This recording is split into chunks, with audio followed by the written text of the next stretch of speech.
എല്ലാവർക്കും നമസ്കാരം. അപ്പോൾ നമ്മൾ ഇന്നലെ ആദ്യത്തെ 2 യൂണിറ്റിൻ്റെ ക്വസ്റ്റ്യൻ ആൻസേഴ്സ് ഡിസ്കസ് ചെയ്തു. നമ്മളിനി ഡിസ്കസ് ചെയ്യുന്നത് 3rd യൂണിറ്റ് മുതൽ ലാസ്റ്റ് യൂണിറ്റ് വരെയുള്ള അത്യാവശ്യം സമ്മറീസ് ആണ്. അതിലാദ്യം നമ്മൾ the sacred turtles of Kadavu എന്ന് പറയുന്ന ചാപ്റ്ററിലെ the legend behind turtle calling എന്നുള്ളതാണ്. There is a ritual associated with the beautiful island of Kandavu. Ritual associated with beautiful island of Kandavu. There is a ritual associated with the beautiful island of Kandavu. കണ്ടാവു ഐലൻഡുമായിട്ട് ബന്ധപ്പെട്ട് കിടക്കുന്ന ഒരാചാരമുണ്ട്. എന്താണ് ആചാരം? The women of Namuana preserve a strange ritual. നമുവാന വില്ലേജിലെ സ്ത്രീകൾ ഒരു strange ritual preserve ചെയ്യുന്നുണ്ട്. The women of Namuana preserve the ritual. എന്താ ritual? Of calling turtles from the sea. The women of Namuana preserve a strange ritual that of calling the turtles from the sea. സീയിൽ നിന്നും ടേർട്ടിൽസിനെ വിളിക്കുന്ന റിച്വലാണ്. എന്താ സംഭവിക്കുന്നത്? On A day, ഒരു ദിവസം, all the maidens of the Namuana village, Namuana വില്ലേജിലെ സ്ത്രീകളെല്ലാം കൂടി assemble at the bay, ബേയിൽ കടൽ തീരത്ത് ഒത്തുകൂടും. സിംഗിങ് എ സ്ട്രേഞ്ച് ചാൻറ്റ്, വളരെ സ്ട്രേഞ്ച് ആയിട്ടുള്ളൊരു മ്യൂസിക് പാടിക്കൊണ്ട് അവരവിടെ ഒത്തുകൂടും. ആസ് ദേ ചാൻറ്റ്, അവർ ചാൻറ്റ് ചെയ്യുന്ന സമയത്ത് ജയൻ ടേർട്ടിൽസ്, വലിയ ആമകൾ, rise 1 by 1 to the surface, ഒന്നിന് പുറകെ ഒന്നായിട്ട് സർഫസിലേക്ക് പൊങ്ങി വരും. And they lie listening to the music, അവർ പാട്ടും കേട്ടുകൊണ്ട് അവിടെ കിടക്കും. And if any member from the nearby Nabukelevu village is present, തൊട്ടടുത്തുള്ള നബുക്കലേവ് വില്ലേജിലെ ആരെങ്കിലും പ്രസൻ്റ് ആണെങ്കിൽ the turtle calling has to be abandon, turtle calling ഉപേക്ഷിക്കണമെന്നാണ്. നോക്കിക്കേ, all the maidens of Namuana village assemble at the bay singing a strange chant. ഒരു strange chant sing ചെയ്തുകൊണ്ട് they assemble at the bay. As they chant, giant turtles rise 1 by 1 to the surface, listening. They lie on the surface listening to the music. If any member from the nearby Nabukalevu village is present, the turtle calling has to be abandoned. The turtles will not rise to the surface and the turtle calling has to be abandoned. It is not a fairy tale. ഇതൊരു കെട്ടുകഥയല്ല. It is not a fairy tale. It actually takes place. ഇത് നടക്കുന്ന സംഭവമാണ്. And the water in this area is forbidden for the fishing of the turtles. ടർട്ടിൽസിന് ഈ ഏരിയയിലെ വെള്ളത്തിൽ, ഈ ഏരിയയിലെ കടലിൽ ടർട്ടിൽസിനെ ഫിഷ് ചെയ്യാൻ പാടുള്ളതല്ല. അപ്പോൾ ഇതൊരു ഇൻ്റർവ്യൂ ക്വസ്റ്റ്യനായിട്ട് ചോദിച്ചാൽ നിങ്ങൾക്ക് സിമ്പിളായിട്ട് എഴുതാം, what is the ritual of Namuana? What happens if any member from the nearby Nabukalevu village is present? Is it a fairy tale? അപ്പോൾ ഈ സെൻറ്റൻസുകൾ ആൻസറായിട്ട് വരുന്ന രീതിയിൽ എഴുതി വെക്കാൻ പറ്റും. കഴിഞ്ഞില്ല. There is an ancient legend behind this. ഈ കഥയ്ക്ക് പിന്നിൽ ഒരു പഴയ ലെജൻഡ് ഉണ്ട്. Once there lived a beautiful princess named Tinaikaboga. Tinaikaboga എന്ന് പറയുന്ന ഒരു രാജകുമാരി ഉണ്ടായിരുന്നു. She had a charming daughter, Rudalis. അവൾക്ക് സുന്ദരിയായ ഒരു മകളുണ്ടായിരുന്നു. മകളുടെ പേരാണ് റുദാലിസ്. They would go for fishing. രണ്ടുപേരും ഫിഷിങ്ങിന് പോകുന്ന ശീലമുള്ളവരായിരുന്നു. One day they went to the east bay. അവർ കിഴക്കേ ബേയിലോട്ടാണ് ഒരു ദിവസം യാത്ര പോയത്. And they were engrossed in fishing that they did not notice the approach of a war canoe filled with fishermen from the nearby Nabukalevu village. അടുത്തുള്ള നബുക്കലേവ് വില്ലേജിൽ നിന്ന് നിറയെ ഫിഷർമാനെ കയറ്റിക്കൊണ്ട് വരുന്ന ഒരു യുദ്ധക്കപ്പലിനെ അവർ ശ്രദ്ധിച്ചതേയില്ല. The fishermen, the warriors, seized the 2 women. ഈ 2 സ്ത്രീകളെയും പിടിച്ചു. Though they pleaded for their lives, they pleaded for their lives, അവർ അവരുടെ ലൈഫിന് വേണ്ടി റിക്വസ്റ്റ് ചെയ്തു. But the fishermen did not listen to their entreaties. അവരുടെ റിക്വസ്റ്റ് ഫിഷർമെൻ കേട്ടില്ല. But the gods of the sea were very kind. Sea gods kind ആയിരുന്നു. There arose a big storm. ഒരു വലിയ കൊടുങ്കാറ്റ് വന്നു. The canoe tossed. വള്ളം മറിഞ്ഞു. As the fishermen noticed, fishermen നോക്കി നിൽക്കുമ്പോൾ the 2 women changed into turtles. 2 സ്ത്രീകളും ടേർട്ടിൽസ് ആയിട്ട് മാറി. And they threw them into the sea. അവരെ എടുത്ത് സീയിലേക്ക് എറിഞ്ഞു.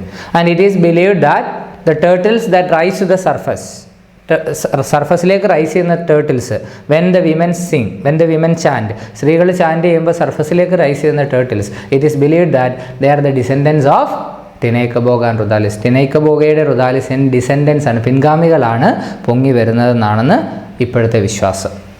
So it is believed that the turtles that rise to the surface when the women chant are the descendants of Tinaikaboga and Rudalis. റുദാലിസിൻ്റെ Tinaikabogaയുടെ descendants ആണ് ഇപ്പോഴത്തെ പൊങ്ങി വരുന്ന turtles. നമുക്ക് നോക്കാം. Ancient legend. There is an ancient legend behind this. Once there lived a beautiful princess named Tinekaboga. She had a charming daughter named Rudalis. They used to go for fishing. One day they went to the East Bay. They were engrossed in fishing that they did not see a great war canoe filled with fishermen of the nearby Nabucale village approaching them. അവരുടെ അടുത്ത വില്ലേജിലെ fishermen വരുന്നത് അവർ ശ്രദ്ധിച്ചില്ല. They seized the two women. സീസ് എന്ന് വെച്ചാൽ പിടിച്ചു വെക്കുക. Although they pleaded for their lives, ലൈഫിന് വേണ്ടി യാചിച്ചിട്ടും the cruel warriors did not listen to their entreaties. ഈ ക്രൂവൽ വാരിയേഴ്സ് അവർ പറഞ്ഞതൊന്നും കേട്ടില്ല. The gods of the sea were kind. Sea gods വളരെ കൈൻഡ് ആയിരുന്നു. A great storm arose. ഒരു വലിയ കൊടുങ്കാറ്റ് വീശി and the canoe was tossed. വള്ളം മറിഞ്ഞു. As the fishermen noticed, the two women had changed into turtles to save their own lives. സ്ത്രീകൾ turtles ആയിട്ട് മാറി. The men threw them into the sea. അവരെടുത്ത് കടലിലെറിഞ്ഞു. The sea became calm. The fishermen returned to Nabucale. It is believed that the turtles which rise to the surface, when the women chant, are the descendants of those turtles. This is why if a member from the nearby Nabucale village is present, the turtles will not rise to the surface, or the turtles do not rise to the surface. One may doubt the truth behind the legend. നമുക്ക് വേണമെങ്കിൽ ഈ legend സത്യമാണോ കള്ളമാണോ എന്ന് ചിന്തിക്കാം. But cannot doubt the power of chanting of the women. സ്ത്രീകളുടെ ചാൻറ്റിങ്ങിൻ്റെ പവറിനെ നമുക്ക് doubt ചെയ്യാൻ പറ്റത്തില്ല. Because when they chant, the turtles rise to the surface. Turtles ഉറപ്പായിട്ടും സർഫസിലേക്ക് വരും. ഇതുമായിട്ട് ബന്ധപ്പെട്ട് ഇൻഡയറക്റ്റായിട്ട് ചോദിക്കാവുന്ന ചോദ്യം റിച്വൽ ഇൻ യുവർ ലൊക്കാലിറ്റി എന്നുള്ള ചോദ്യമാണ്, ശ്രദ്ധിക്കുക. അടുത്തത് disaster and disaster management. Text തന്നെ വായിച്ചിട്ട് പോകണം. ഇവിടെ ഒരു ഷോർട്ട് നോട്ടായിട്ട് തന്നിരിക്കുകയാണ്. അഞ്ജന മുജുംദാറാണ് എഴുതിയിരിക്കുന്നത്. Anjana Mujumdar in her essay disaster and disaster management speaks about the various aspects of disaster and its management. രണ്ട് കാര്യമാണ്, aspects of disaster and its management. ഡിസാസ്റ്ററിൻ്റെ വേരിയസ് ആസ്പെക്റ്റും അതിൻ്റെ മാനേജ്മെൻറ്റും. ഡിസാസ്റ്റേഴ്സിൻ്റെ ഗ്ലോബൽ സിനാരിയോ, ലോകമെമ്പാടുമുള്ള ഡിസാസ്റ്റേഴ്സ് ഇൻ ദി ഇന്ത്യൻ കോണ്ടെക്സ്റ്റിലെ disasters, the regions affected by disaster മൂലം അഫക്റ്റഡ് ആയിരിക്കുന്ന regions, major disasters happened in the country, ഇന്ത്യയിൽ ഉണ്ടായിരിക്കുന്ന major disasters occurred in the century, ഈ നൂറ്റാണ്ടിൽ ഉണ്ടായിരിക്കുന്ന major disasters, impact of disaster മൂലം ഉണ്ടായിരിക്കുന്ന ഇമ്പാക്റ്റുകൾ, and the management of disasters ഇന്ത്യയിൽ എങ്ങനെയാണ് ഡിസാസ്റ്റർ മാനേജ് ചെയ്യുന്നതെന്നുള്ള. അപ്പോൾ നോക്കിക്കേ, Anjana Mujumdar in her essay disaster and disaster management speaks about the various aspects of disaster and its management. എന്തൊക്കെയാണ്? Disaster in the global scenario, disaster in the Indian context, the regions affected by disasters, major disasters happened in the country, major disasters happened in the century, impact of disasters and the management of disasters in India. Disasters, the global scenario എന്നുള്ള main പോയിന്റിന് അണ്ടറിൽ വരുന്നതാണ്. Disasters are a challenge for ഹ്യൂമാനിറ്റിക്കുള്ള ഒരു വലിയ ചലഞ്ചാണ് disasters. It increases in frequency and intensity. ഡിസാസ്റ്റേഴ്സിൻ്റെ അളവും തീവ്രതയും കൂടി വരുന്നു. It increases in intensity and frequency. The world has become more prone to disasters. ലോകത്തിൽ ഡിസാസ്റ്റേഴ്സ് കൂടി വരികയാണ്. Developed and developing countries are affected. Developed countries affect ചെയ്യുന്നു, developing countries affect ചെയ്യുന്നു. Flood is common in India, China and Bangladesh. ഇന്ത്യയിലും ചൈനയിലും ബംഗ്ലാദേശിലും flood common ആയിരിക്കുകയാണ്. ഇനി ഡിസാസ്റ്റേഴ്സ് ഇൻ ദി ഇന്ത്യൻ കോണ്ടെക്സ്റ്റിലെ ഡിസാസ്റ്റേഴ്സ് എടുത്താലോ, India is highly prone to disasters. ഇന്ത്യയിൽ ഡിസാസ്റ്റേഴ്സ് ഉണ്ടാവാനുള്ള സാധ്യത വളരെ കൂടുതലാണ്. There are lots of reasons for India's vulnerability. ഇന്ത്യയിൽ ഡിസാസ്റ്റേഴ്സ് ഉണ്ടാവാൻ ഇന്ത്യ വൾണറബിൾ ആണ്. ഒരുപാട് പ്രശ്നങ്ങളുണ്ട്, ഡിസാസ്റ്റർ ഉണ്ടാവാനുള്ള ഒരുപാട് സാധ്യതകളുണ്ട്. അതിൻ്റെ കാരണം there are lots of reasons, ഒരുപാട് റീസൺസ് ഉണ്ട്. ഒന്ന് ജോഗ്രഫിക് ലൊക്കേഷനാണ്, ഇന്ത്യയുടെ ജോഗ്രഫിക് ലൊക്കേഷൻ, ഒരു പ്ലേറ്റ് ബൗണ്ടറിയിലാണ് ഇന്ത്യ സിറ്റുവേറ്റ് ചെയ്യുന്നത് എന്നുള്ളതാണ്. രണ്ട്, ലോങ് കോസ്റ്റ് ലൈൻ, വലിയൊരു തീരപ്രദേശമുണ്ട് ഇന്ത്യക്ക്. മൂന്ന്, നിരവധി മൗണ്ടൻ റേഞ്ചസ് ഉണ്ട്.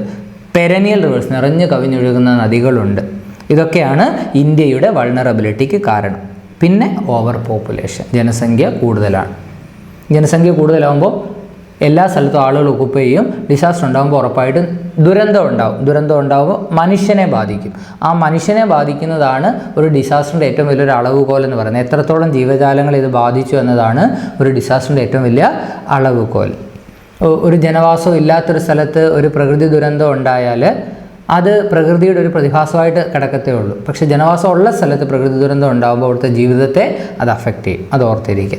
The regions affected by disaster. ഇന്ത്യയിൽ ഏതൊക്കെ റീജിയനാണുള്ളത്? North, east, west, south. 4 regions mainly. പിന്നെ നോർത്ത് ഈസ്റ്റ്. ഇന്ത്യക്ക് എക്സ്റ്റൻഷൻ ഉള്ളത് നോർത്ത് ഈസ്റ്റിലാണ്. അപ്പോൾ north east, west, south, east, ഈ 4 പ്രദേശം കൂടാതെ ആൻഡമാൻ നിക്കോബാർ ഐലൻഡ്സ് ഉണ്ട്, ലക്ഷദ്വീപ് ഉണ്ട്.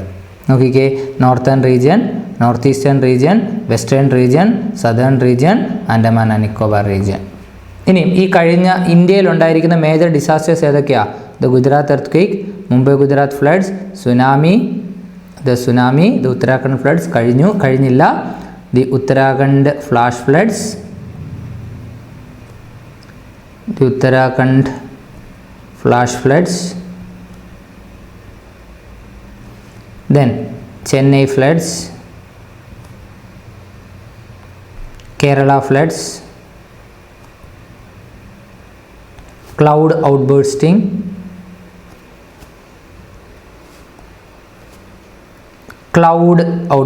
മേഘവിസ്ഫോടനം. എവിടെയാണ് മെയിനായിട്ട്? ഉത്തരാഖണ്ഡിലുണ്ടായ cloud ഔട്ട്ബേഴ്സ്റ്റിംഗ്.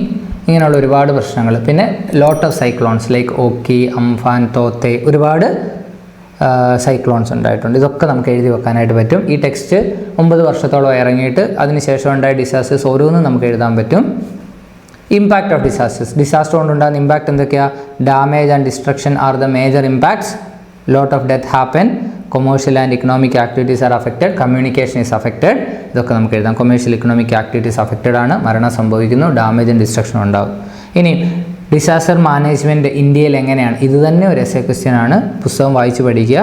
The purpose of disaster management is the reduction of the impact. Disaster manage ചെയ്തേ പറ്റൂ. അപ്പോൾ അതിനുവേണ്ടിയുള്ള സംവിധാനങ്ങൾ ഓൾറെഡി ഇവിടെ ഉണ്ട്. അതിൻ്റെ ഉദ്ദേശം എന്ന് പറയുന്നത് റിഡക്ഷൻ ഓഫ് ദി ഇമ്പാക്ട്. ഡിസാസ്റ്ററിനെ തടയാൻ നമുക്ക് പറ്റത്തില്ല, മറിച്ച് അതിൻ്റെ ഇമ്പാക്റ്റിനെ തടയാനേ നമുക്ക് പറ്റൂ. So the purpose of management is the reduction of the impact. There are so many central government initiatives and there are so many state government initiatives. ഇതൊരു ഷോർട്ട് നോട്ട് മാത്രമാണ്, point ആക്കിയുള്ളൊരു not മാത്രമാണ്. ഇതിനെ മാത്രം ഡിപ്പെൻഡ് ചെയ്തുകൊണ്ടിരിക്കരുത്. നമുക്ക് ഡീറ്റെയിൽഡായിട്ട് essay പഠിക്കേണ്ട ഒരു ചാപ്റ്ററാണ് disaster and disaster management. Question ചോദിക്കുകയും ചെയ്യും. അടുത്ത് നമ്മൾ സെറാങ് ഓഫ് റാണാഗഞ്ചിയാണ്. സമ്മറിയാണ് ഇവിടെ തരുന്നത്. അതിൽ നിന്ന് ഹസൻ്റെ ക്യാരക്ടർ സ്കെച്ച് ഉൾപ്പെടെ ജോബ് സ്മിത്തിൻ്റെ ക്യാരക്ടർ സ്കെച്ച് ഉൾപ്പെടെ ധാരാളം ക്വസ്റ്റ്യൻസ് ഉണ്ട്. അതൊക്കെ നമ്മൾ ഡീറ്റെയിൽഡായിട്ട് അല്ലാതെ എടുത്തിട്ടുണ്ട്. ഇവിടെ സമ്മറി മാത്രമാണ്. The narrative is about a ship voyage and the narrator is the physician of the ship A J A Cronin. Narrative ഒരു ഷിപ്പ് വോയേജ് ആണ്. നറേറ്റർ ആ ഷിപ്പിലെ ഫിസിഷ്യൻ, ഡോക്ടറായിട്ടുള്ള ഏജ് എ ക്രോണിനാണ്. The ship Ranaganji starts from Liverpool. Ranaganji ലിവർപൂളിൽ നിന്ന് start ചെയ്യുന്നു. Destination is Calcutta. അതിൻ്റെ ലക്ഷ്യസ്ഥാനം കൽക്കട്ടയാണ്. The ship is thick packed ആണ്, നിറയെ ആളുകളാണ്. ആരൊക്കെയാ? Tourist and Anglo Indian army officers. The ship is thick packed with tourist and Anglo Indian army officers. Anglo Indian army ഓഫീസേഴ്സും ടൂറിസ്റ്റുകളാണ് ഷിപ്പ് നിറച്ചു. ഫ്രം സ്റ്റെം ടു സ്റ്റെം, അടി മുതൽ മുടി വരെ ഷിപ്പിൽ തിരക്കാണ്. The voyage begins in calm and clear weather. വളരെ ശാന്തമായ കാലാവസ്ഥയിലാണ് യാത്ര തുടങ്ങുന്നത്. And there is a lady named Miss Job Smith who heads the pleasure activities of the ship. Job Smith ആണ് ഷിപ്പിലെ പ്ലഷർ ആക്ടിവിറ്റീസിൻ്റെ എല്ലാം ഹെഡായിട്ട് നിൽക്കുന്നത്. ആൻഡ് there ഹസൻ, എന്ത് വൈശ്യം ഉണ്ടാവുന്നത്? സെറാങ്ങായിട്ടുള്ള Hasan, he approaches the doctor. ഡോക്ടറിൻ്റെ അടുത്ത് വരുന്നു. and tells him that 2 men are sick. 2 പേര് രോഗികളാണെന്ന് പറയുന്നു. they show the symptoms of smallpox. അവർക്ക് എന്ത് രോഗമാണ്? സ്മോൾ പോക്സ് ആണ്.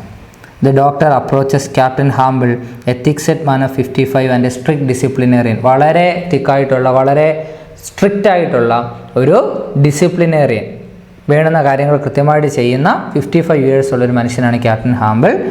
But he is a fair minded officer. അദ്ദേഹം വളരെ നല്ല മനുഷ്യനാണ്. അദ്ദേഹത്തിൻ്റെ അടുത്തേക്ക് ഡോക്ടർ പോകുന്നു. And the captain entrust the job of taking care of the patients on Hasan and the doctor. അപ്പോൾ ക്യാപ്റ്റൻ എന്ത് ചെയ്യുന്നു? ഷിപ്പിൻ്റെ മുഴുവൻ ചാർജും ക്യാപ്റ്റനാണ്. When Hasan tells the doctor that 2 men are sick, they show the symptoms of smallpox. Doctor അത് സ്ഥിരീകരിക്കുന്നു. Then he approaches captain Hample and tells him that 2 men are sick. And captain entrust the job of taking care of the patients on Hasan and the doctor. ഡോക്ടറും ഹസനോടെ പേഷ്യൻസിനെ നോക്കിക്കൊള്ളാൻ പറയും. The doctor and Hasan take care of them. ഡോക്ടറും ഹസനോടെ അവരെ ഏറ്റെടുക്കുന്നു. there is no room for them, so they arrange a small compartment in the stern of the ship. അവിടെ ഒരു സ്പേസും ഇല്ല, അതുകൊണ്ട് ഷിപ്പിൻ്റെ സ്റ്റേണിൽ ഒരു കമ്പാർട്ട്മെൻറ്റ് അറേഞ്ച് ചെയ്യുന്നു. The doctor and Hassan together sponsor the patients with permanganate solution. ഡോക്ടറും ഹസനോടെ പേഷ്യൻസിനെ പെർമാംഗനേറ്റ് സൊല്യൂഷൻ വെച്ച് സ്പോഞ്ച് ചെയ്യുന്നു. Administer to each man a strong antipyretic, ഓരോരുത്തർക്കും ഒരു സ്ട്രോങ് ആൻറ്റിപൈററ്റിക് മെഡിസിൻ സജസ്റ്റ് ചെയ്യുന്നു, കൊടുക്കുന്നു. And hung sheets soaked in disinfectant round the shelter, ഡിസിൻഫെക്റ്റൻറ്റിൽ മുക്കിയ ഷീറ്റ് ഷെൽട്ടറിന് ചുറ്റും വിരിച്ചിടുന്നു. And set up a cooking stove for preparing simple meals, simple meals prepare ചെയ്യാൻ വേണ്ടി ഒരു കുക്കിംഗ് സ്റ്റൗ കൂടെ സെറ്റ് ചെയ്യും. One more become sick the next day, തൊട്ടടുത്ത ദിവസം ഒരാളുടെ രോഗിയാവുന്നു. The number of patients increases to 6, then 10 and finally 40. ആദ്യം 2, പിന്നെ ഒന്നുകൂടെ കൂടി 3 ആവുന്നു. Then the number of patients increases to 6, 6 ആകുന്നു. Then to 10, then to 40. Hasan takes care of them without, ഇവിടെ നമ്മൾ മേക്ക് ഷിഫ്റ്റ് ലെസാർട്ടോ എന്നൊരു വാക്ക് കാണുന്നുണ്ട്. മേക്ക് ഷിഫ്റ്റ് എന്ന് വെച്ചാൽ ടെമ്പററി, ലെസാർട്ടോ എന്ന് വെച്ചാൽ ഷെൽട്ടർ എന്നാണ്. Hasan takes care of them without any fear and without an expectation of any reward, ഒരു ഭയവുമില്ലാതെ ഒരു റിവാർഡ് പ്രതീക്ഷയുമില്ലാതെ ഹസൻ അവരെ ടേക്ക് കെയർ ചെയ്യുന്നു. The following day 2 of the patients die, 2 രോഗികൾ മരിക്കുന്നു. അടുത്ത ദിവസം Hasan read some shlokas from the Ramayanam, Hasan രാമായണത്തിൽ നിന്നുള്ള ശ്ലോകാസ് വായിക്കുന്നു. Though he is a Muslim, he reads Ramayana. This shows Hasan's religious tolerance, ഹസൻ്റെ റിലീജിയസ് ടോളറൻസിനെയാണ് ഇത് കാണിക്കുന്നത്. Hasan respects all religions and he is a man of religious tolerance. The ship reaches Colombo and the patients are admitted in a hospital. Ship കൊളംബോയിലെത്തുന്നു, patients ഹോസ്പിറ്റലിൽ admitted ആവുന്നു. The other finds Hasan unloading the luggage, ഹസന് അന്നേരം ജോലിയാണ്. He is unloading the luggage. Job Smith ask him where he has kept the animal during the journey, ഈ യാത്രയിൽ ആനിമൽസിനെ എവിടെയാണ് കീപ്പ് ചെയ്തിരുന്നതെന്ന് ചോദിക്കുന്നു. The doctor answers the animals were all outside, മൃഗങ്ങളെല്ലാം പുറത്തായിരുന്നു എന്നാണ് ഡോക്ടറിൻ്റെ മറുപടി. ഇത് തന്നെ പലതവണ എക്സാമിന് ചോദിച്ചിട്ടുണ്ട്. Job Smith is a person of physical perception, പുറമേ കാണുന്ന കാര്യങ്ങളിൽ മയങ്ങി വീഴുന്ന ഫിസിക്കൽ പെർസെപ്ഷൻ ഉള്ള ആളാണ് Job Smith. Hasan is that of real and spiritual perception, എന്നാൽ ഹസൻ വളരെ റിയലായിട്ടുള്ള സ്പിരിച്വൽ ആയിട്ടുള്ള പെർസെപ്ഷൻ ഉള്ള ഒരാളാണ്, ആത്മീയതയുള്ള ഒരാളാണ്. അടുത്തത് ഗൂസ്ബെറീസ് എന്നുള്ള ചാപ്റ്ററാണ്. ഐവനിച്ചിൻ്റെ നിക്കോള ഐവനിച്ചിൻ്റെ ഒക്കെ ക്യാരക്ടർ ചോദിക്കാം, അത് നമ്മൾ വേറെ എടുത്തിട്ടുണ്ട്. ഇവിടെ സമ്മറി മാത്രമേ പറയുന്നുള്ളൂ. Ivanich who is a veterinary surgeon is a narrator. നമ്മുടെ കഥയുടെ നറേറ്റർ ഐവനിച്ചാണ്. അദ്ദേഹം ഒരു വെറ്റിനറി സർജനാണ്. The story goes through him, അദ്ദേഹത്തിൽ കൂടെയാണ് കഥ കടന്നു പോകുന്നത്. Ivan and Burkin is a school teacher. They were returning from work, ജോലി കഴിഞ്ഞ് തിരിച്ചു വരികയാണ്. And Burkin reminded him of telling the story of his ബ്രദറിൻ്റെ സ്റ്റോറി പറയുന്നത് ഓർമ്മിപ്പിക്കുന്നു. ബട്ട് സൂൺ റെയിൻ ഫോൾസ്, പെട്ടെന്ന് മഴ പെയ്യുന്നു. And they find shelter with അലിയോക്കിൻ്റെ അടുത്ത് ഷെൽട്ടർ തപ്പുന്നു. Alyokhin is also a farmer. They took a bath in the bathing shed, അവർ ബെയ്ത്തിങ് ഷെഡിൽ കുളിക്കുന്നു. And Ivan hesitated to come back from the pond, Ivan പോണ്ടിൽ നിന്ന് തിരിച്ചു വരാൻ മടി കാണിക്കുന്നു. Because he has the memories of growing in a വില്ലേജിൽ വളർന്ന ആളാണ് ഐവൻ. So he hesitates to come back from the pond. Alyokhin is very hospitable, വലിയ ആതിഥ്യ മര്യാദയുള്ള ആളാണ് അലിയോക്കിൻ. He gives them food, clothes and shelter, food കൊടുക്കുന്നു, ക്ലോത്ത്സ് കൊടുക്കുന്നു, ഷെൽട്ടർ കൊടുക്കുന്നു. And later Ivan narrates the story of his brother, Ivan തൻ്റെ ബ്രദറിൻ്റെ story narrate ചെയ്യുന്നു. അത് നിക്കോള ഐവനിച്ചിൻ്റെ ക്യാരക്ടർ സ്കെച്ചായിട്ട് വേറെ വീഡിയോ എടുത്തത് കിടപ്പുണ്ട്, നിങ്ങൾക്ക് നോക്കി പഠിക്കാം. അതോടെ ചേർത്താൽ ഇതിൻ്റെ സമ്മറി പൂർണ്ണമാവുകയുള്ളൂ. He narrates it with great enthusiasm, വളരെ താല്പര്യത്തോടു കൂടിയാണ് അദ്ദേഹം നറേറ്റ് ചെയ്യുന്നത്. We also find it very impressive and touching, നമുക്കും ആ കഥ വളരെ ഇംപ്രസീവായിട്ടും ടച്ചിങ് ആയിട്ടും തോന്നും. ബട്ട് നിക്കോളെ അല്ല, അലിയോക്കിൻ അല്ല, Burkin and Alyokhin, they are the representatives of modern ജനറേഷൻ്റെ റെപ്രസെൻറ്റേറ്റീവ് ആയിട്ടുള്ള ബർക്കിനും അലിയോക്കിനും ദേ ഫൈൻഡ് ഇറ്റ് ടീഡിയസ്, അവർക്കത് വളരെ ബോറിംഗ് ആയിട്ട് ഫീൽ ചെയ്യുന്നു. So though we find it impressive, they find it boring, അവർക്കത് വളരെ ബോറിംഗ് ആയിട്ട് ഫീൽ ചെയ്യുന്നു. They say it was tedious to hear the story of a miserable official who ate gooseberries എന്ന ഒരു മിസറബിൾ ഒഫീഷ്യലിൻ്റെ സ്റ്റോറി കേൾക്കാൻ വളരെ tedious ആണ്, വളരെ ബോറിംഗ് ആയിരുന്നു എന്നാണ് അവർ പറയുന്നത്. അടുത്തത് ഗോയിങ് ഔട്ട് ഫോർ എ വാക്ക് എന്നുള്ളതാണ്, വളരെ ഇമ്പോർട്ടൻ്റ് ആയിട്ടുള്ളൊരു ചാപ്റ്ററാണ്. ഇതുമായിട്ട് ബന്ധപ്പെട്ട് എക്സസൈസ് എന്നുള്ളൊരു ജനറൽ എസ്സേ ചോദിക്കാം. ഇവിടെ നമ്മളോട് ചോദിക്കുന്നത് walking for walking sake stops the brain. The author doesn't say that walking stops the brain, walking ബ്രെയിനിനെ സ്റ്റോപ്പ് ചെയ്യുന്ന ഓദർ പറയുന്നില്ല. ഓദർ പറയുന്നത് എന്താ? Walking for walking sake stops the brain, നടക്കാനായിട്ടുള്ള നടത്തം ബ്രെയിനിനെ സ്റ്റോപ്പ് ചെയ്യുന്നതാ എന്നാണ് അദ്ദേഹം പറയുന്നത്. കമൻറ്റ് ചെയ്യാനാണ് ചോദ്യം.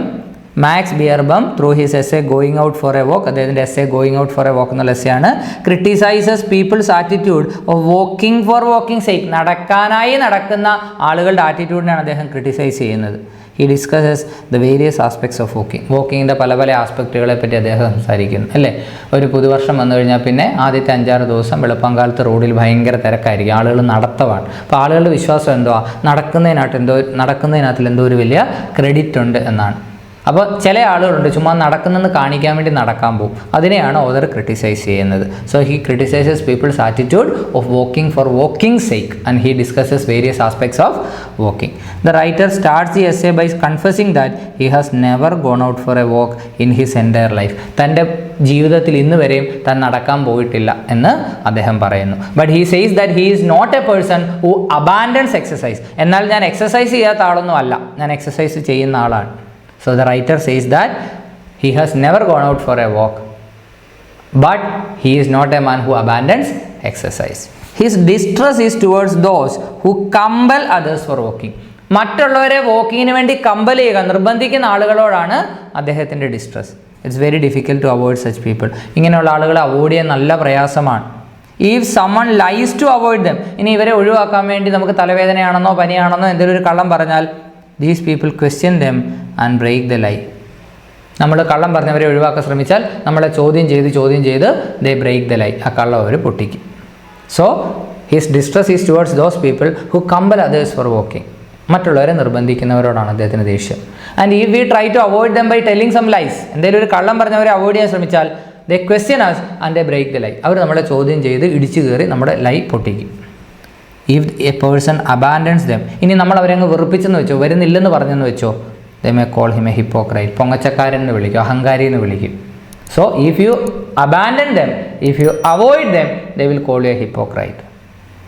ഇനി people think that there is something inherently noble and virtuous in the desire to go for a walk. People think, ആളുകൾ ചിന്തിക്കുന്നു, there is something inherently noble and virtuous, എന്തോ ഒരു മഹത്തായ പ്രവൃത്തിയാണ് വാക്കിംഗ് എന്ന് ആളുകൾ വിശ്വസിക്കുന്നു. People believe that there is something inherently noble and virtuous in the desire to go for a walk.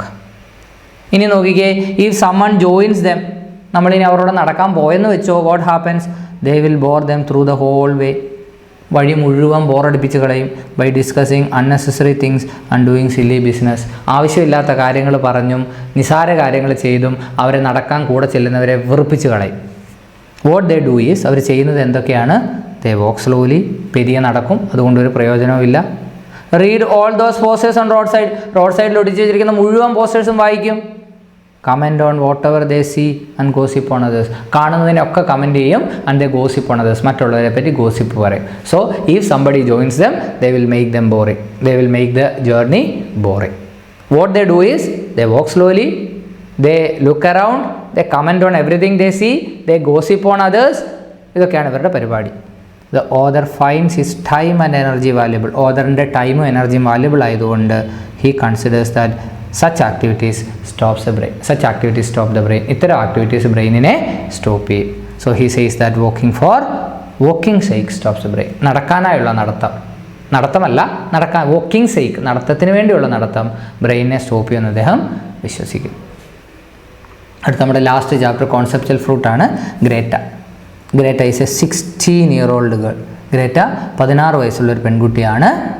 She has blue eyes and blonde hair. നീല കണ്ണുകളും സ്വർണ്ണ തലമുടിയുള്ളൊരു പെൺകുട്ടിയാണ് Greta is a 16-year-old girl who has blue eyes and blonde hair. She is A differently abled child. എന്തോ ഒരു പോരായ്മയുള്ള കുട്ടിയാണ്, അതുകൊണ്ടാണ് അവളെ ഡിഫറൻ്റ്ലി ഏബിൾഡ് ചൈൽഡ് എന്ന് വിളിക്കുന്നത്. എന്തൊക്കെയാണ് പോരായ്മ? She has a habit of repeating whatever she hears. She repeats whatever she hears. എന്ത് കേട്ടാലും അത് റിപ്പീറ്റ് ചെയ്യും. She is very slow in reading, writing, typing and everything that she is doing. റീഡിങ്ങിലും റൈറ്റിങ്ങിലും ടൈപ്പിങ്ങിലും അവൾ ചെയ്യുന്ന എല്ലാ കാര്യങ്ങളും അവൾ സ്ലോ ആണ്. People think that she can do the word processing job. അവൾക്ക് പറ്റിയ ജോലി എന്താ? വേർഡ് പ്രോസസ്സിംഗ് ജോബാണ്. She goes to A special school. അവൾ പഠിക്കുന്നത് എവിടെയാണ്? സ്പെഷ്യൽ സ്കൂളിലാണ്. She studies in the 5th grade. അവൾ പഠിക്കുന്നത് 5th grade whereas her younger brother studies in a higher grade. തൻ്റെ അനിയൻ തന്നെക്കാളും ഉയർന്ന ഗ്രേഡിൽ പഠിക്കുമ്പോഴും Greta studies only in 5th grade. And people think that she can do the word processing job. വലിയ ബുദ്ധിയൊന്നും വേണ്ടാത്ത ജോലിയാണ് വേർഡ് പ്രോസസ്സിംഗ് ജോബ്. അതിന് അവളെ പ്രാപ്തമാക്കുന്ന ഒരു സ്പെഷ്യൽ സ്കൂളിലാണ് അവൾ പഠിക്കുന്നത്. But she has a helping mentality. ഗ്രേറ്റയ്ക്ക് ഒരു ഹെൽപ്പിംഗ് മെൻറ്റാലിറ്റി ഉണ്ട് എന്നുള്ളത് ഓർക്കുക. Greta is not too ambitious. ഗ്രേറ്റയ്ക്ക് ഒരുപാട് അംബീഷൻസ് ഒന്നുമില്ല. But she has her ambitions. പക്ഷേ അവൾക്ക് അവളുടേതായ അംബീഷൻസ് ഉണ്ട്. She is not too imaginative. ഒരുപാട് സങ്കല്പമൊന്നുള്ളൊരു കുട്ടിയല്ല. But she does not lack imagination. പക്ഷേ എന്ന് വെച്ചാൽ അവൾക്ക് ഇമാജിനേഷന് കുറവൊന്നുമില്ല. So Greta is not too ambitious but she has her ambitions. She is not too imaginative but she does not lack imagination.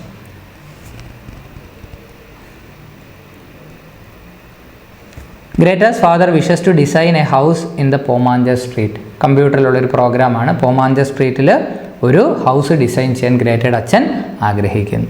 He designs a house. അദ്ദേഹം ആ house design ചെയ്യുന്നു. എവിടെ? ഇൻ ഹിസ് കമ്പ്യൂട്ടറിൽ ഡിസൈൻ ചെയ്യുന്നു. It has a lot of rooms. അതിനൊരുപാട് rooms ഉണ്ട്. Library ഉണ്ട്. Rooms are full of fruits. Room നിറച്ചും ഫ്രൂട്ട്സ് വെച്ചിരിക്കുന്നു. So Greta's father wishes to decorate a house in the pomander street and the house has a lot of rooms, a library and full of fruits. ഗ്രേറ്റയുടെ അച്ഛന് ലൈബ്രറിക്കാണ് importance. He asks Greta what she needs in her house. ഗ്രേറ്റയോട് ചോദിക്കുന്നു, മകളെ നിൻ്റെ വീട്ടിൽ എന്താണ് നിനക്ക് വേണ്ടത്? He designs Greta's street, Greta's house. Computer പ്രോഗ്രാമാണ്. അദ്ദേഹം Greta's street, Greta's house design ചെയ്യുന്നു. ഇനി ഗ്രേറ്റയ്ക്ക് എന്തൊക്കെയാണ് വീട്ടിൽ വേണ്ടത്? She needs a kitchen, a dining room, a living room, a bedroom and a room for cat. Kitchen വേണം, ഡൈനിങ് റൂം വേണം, ലിവിങ് റൂം വേണം, ബെഡ്റൂം വേണം, ക്യാറ്റിനുള്ള റൂം വേണം. She considers a bathroom to be useless since it is not a real house. It is an imaginary house. So we don't need a bathroom. അത്രയുള്ള common sense ഗ്രേറ്റയ്ക്ക് ഉണ്ട്. She realises that since it is an imaginary house a bathroom is unnecessary. Greta needs 11 windows and all the windows to be decorated with white curtains. 11 windows വേണം. എല്ലാ വിൻഡോസും white curtains വെച്ച് decorate ചെയ്യണം. ഇനി she needs peaches and other fruits in her house. അവളുടെ വീട്ടിൽ എപ്പോഴും ഉള്ളൊരു സാധനമാണ് പീച്ചസ് ഉൾപ്പെടെയുള്ള fruits. So she needs peaches and other fruits in her house. She needs the fruits to be kept in bowls having blue colour. നീല കളറുള്ള ബൗൾസിൽ വേണം ഈ ഫ്രൂട്ട്സ് വയ്ക്കുവാനായിട്ട്. whatever she needs in her imaginary house are there in her own house. അവളുടെ imaginary ഹൗസിൽ വേണമെന്നതൊക്കെ അവളുടെ സ്വന്തം വീട്ടിലുള്ള സാധനങ്ങൾ തന്നെയാണ്. അതുകൊണ്ടാണ് നമ്മൾ പറയുന്നത് Greta is not too imaginative. ഇതാണ് ഗ്രേറ്റയുടെ ക്യാരക്ടർ. അപ്പോൾ അത്യാവശ്യം കുറച്ച് സമ്മറീസാണ് നമ്മളിവിടെ പറഞ്ഞത്.